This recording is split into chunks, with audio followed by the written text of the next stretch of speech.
Los accesorios y periféricos para nuestras consolas suelen crearse para mejorar nuestra experiencia de juego, como alargar la vida de nuestras baterías o mejorar la resolución de nuestras pantallas. Pero, ¿te imaginas a alguno de estos destinado a explotar la tecnología del sensor de movimiento durante los años 80? ¿Te imaginas un accesorio que te permitiera tomar fotografías, capturas de pantalla de tu consola portátil e imprimir estas mismas durante los años 90? Muy buenos días a todos ustedes y hoy vamos a conocer el lado curioso que existe dentro de los accesorios y periféricos creados para las consolas de Nintendo, en donde veremos 5 extraños e interesantes dispositivos que ofrecían cualidades inusuales al adquirirlos. Así que siéntate muy cómodo porque este es el top 5 de los periféricos y accesorios más extraños creados para consolas de Nintendo.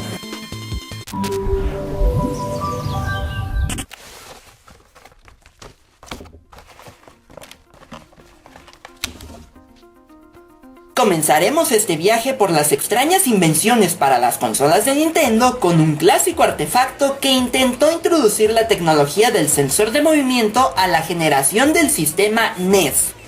Creado en 1988 por la empresa Mattel, cuya visión era conseguir que los jugadores ya no usaran los controles en los videojuegos, sino que pudieran jugar con solo moverse, el guante de poder fue un curioso y llamativo periférico que debía detectar el giro de la muñeca, el movimiento de los dedos y de los brazos para hacer que los videojuegos de tercera generación lanzados para la NES se pudieran jugar de una forma revolucionaria.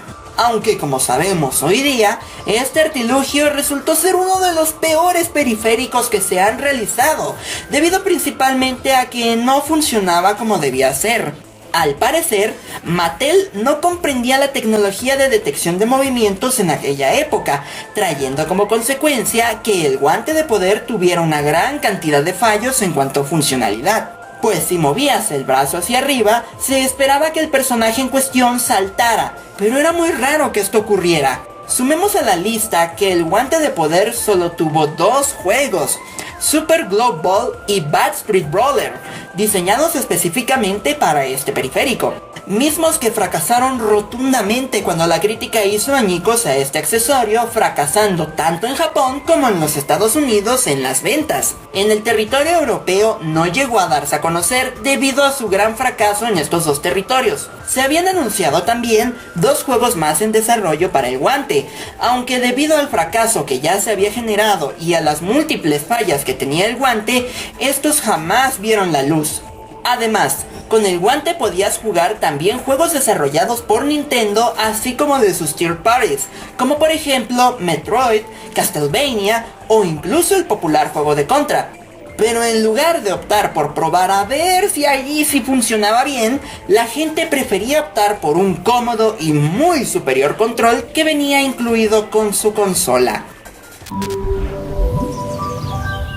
Si viviste la época del NES, seguramente te habría encantado poder jugar con más de una persona en la misma consola sin la necesidad de alternar los controles. Pues bien, créelo o no, Nintendo hizo posible que la NES soportara a 4 jugadores simultáneos con el lanzamiento del NES Force Core, un accesorio diseñado para la consola casera que tenía una gran similitud con la NES Satélite.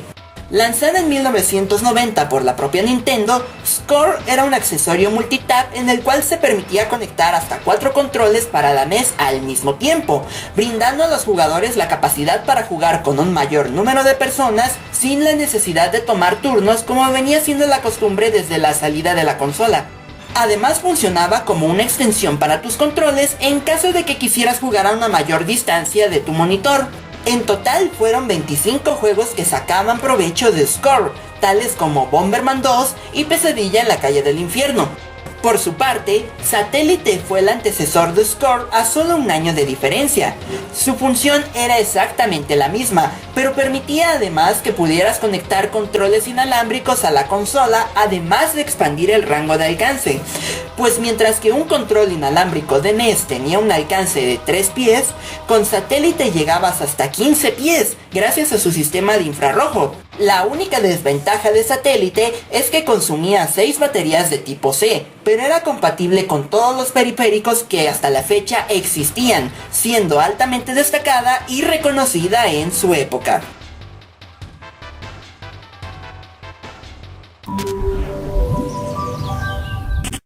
La consola portátil Game Boy tuvo algunos curiosos accesorios que permitían mejorar la experiencia de juego, como por ejemplo unos amplificadores que mejoraban la calidad mono proveniente de la consola, y no olvidemos la Light Boy, que era una lupa con una luz integrada que te dejaba ver con mayor claridad el juego.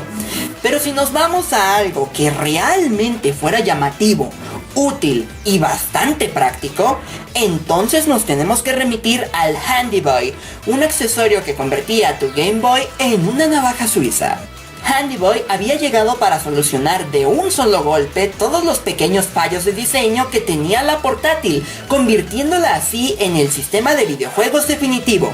Este curioso accesorio básicamente fue una carcasa externa del Game Boy, ofreciendo a quienes lo compraran unos amplificadores, la lupa con luz del Light Boy para que pudieras jugar en sitios oscuros, y en el dado caso en que los controles de Game Boy se te hicieran incómodos, no te preocupes, Handy Boy también mejoraba esto sobreponiendo a la cruceta un joystick más que cómodo para poder jugar como si estuvieses en una Arcadia, y en cuanto a los botones, se le sobreponían unos más grandes y suaves. Es debido a esto que Handy Boy triplicaba el tamaño de Game Boy y, como te lo habrás imaginado, el consumo de batería era excesivo. Sin embargo, sus desarrolladores pensaron en ello, así que vendieron este accesorio junto a una fuente de poder propia, pero si tú querías gastar en baterías, podías incorporarlo a la ranura de la Game Boy, de tal suerte que las mismas baterías que hacían funcionar a tu consola también harían funcionar a tu siempre útil Handy Boy. And there we go. This is what the Handy Boy looks like in full form. Like, this is...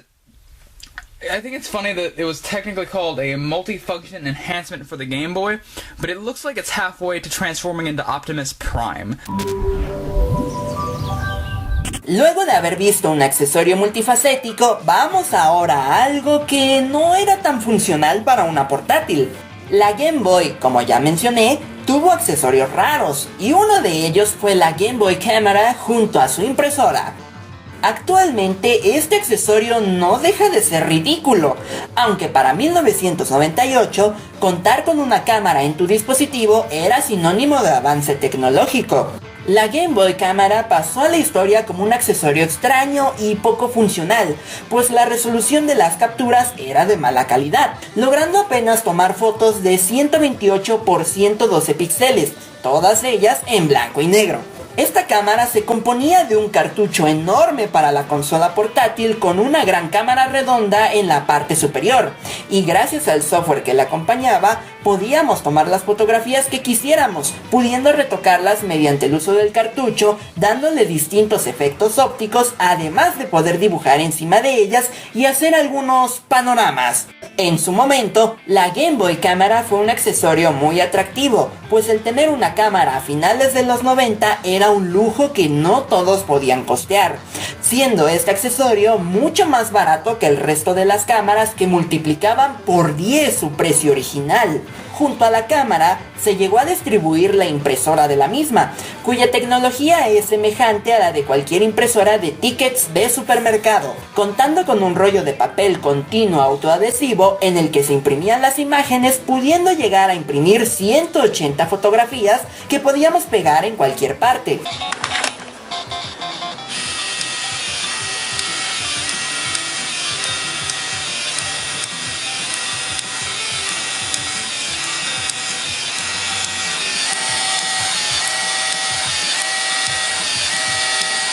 Debo recalcar que la impresora no solo funcionaba con la cámara, sino que además, gracias a ella, por primera vez en la historia, podíamos sacar capturas de pantalla de algunos videojuegos que eran compatibles con la impresora y guardar algún momento divertido como un recuerdo. No obstante, la impresora era un accesorio difícil de mantener, pues gastaba 6 baterías en su uso. Pero por otro lado, hay que reconocer el mérito de estos dos accesorios, pues acercaron la fotografía digital a los afortunados poseedores de una Game Boy y del suficiente dinero para malgastar.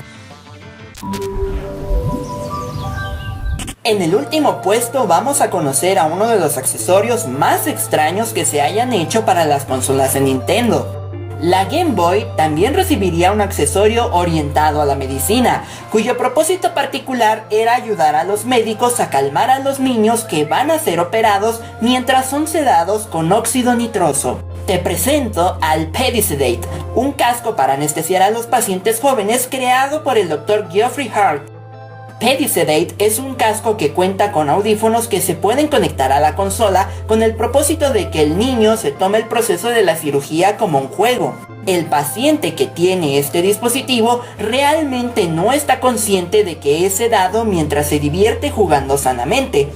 En cierta forma esto es algo terrorífico, pero para los médicos esto supone una gran ventaja, pues de esta forma no tienen tantos problemas con pacientes que se atemorizan ante el proceso y que pueden poner algo de fuerza debido al miedo que esto les provoca. El casco de Pedisedate logró construirse después de haber sido financiado con 1.8 millones de dólares y tras haber contratado a la empresa Design Continuum se pudieron obtener diferentes prototipos que, además de suministrar la anestesia, cuentan con sensores que monitorean al paciente, como un medidor de oxígeno que facilita el poder suministrar el gas en tiempo real, siendo totalmente seguro en su aplicación.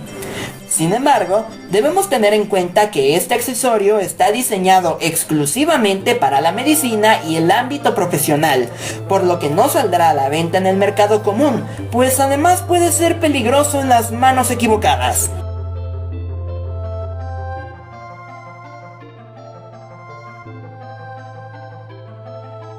Muchas gracias por ver este video. Si te resultó interesante, me gustaría pedirte que lo compartieras con tus amigos en redes sociales.